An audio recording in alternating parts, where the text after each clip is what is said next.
Hey, what up, world? It's your boy coming to you once again.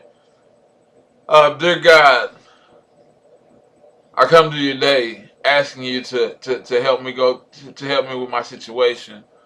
I constantly keep praying to you, asking you to move in my life, but it seems like nothing's moving.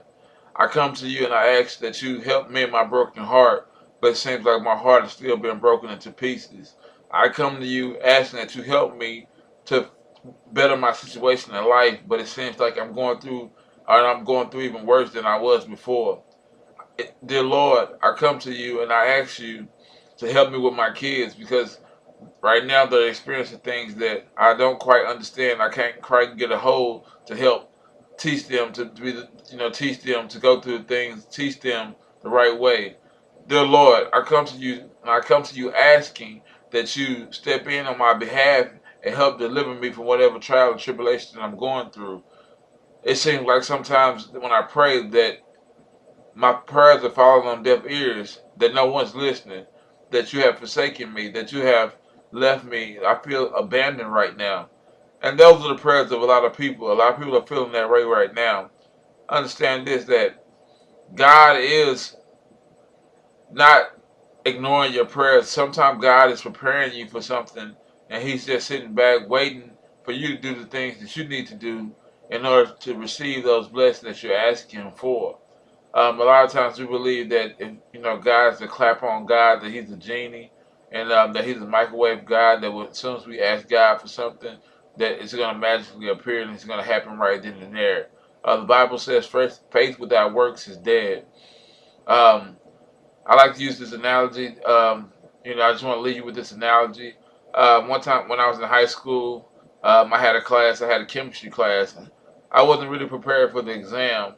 And well, nobody told me about the exam. To be matter of fact, me being me.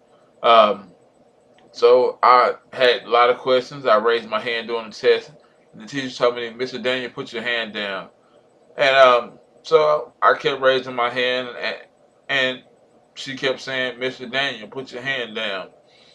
And so I answered. I raised my hand once again, me being me, and feeling like she should answer my question. Um, or answer my request.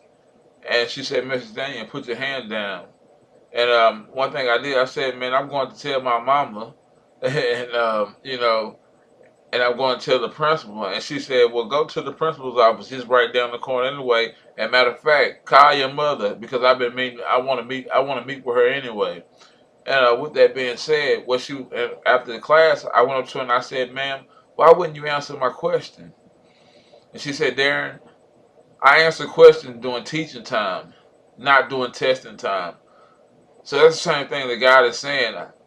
I'm not answering questions during teaching time. I answer questions during teaching time, not testing time.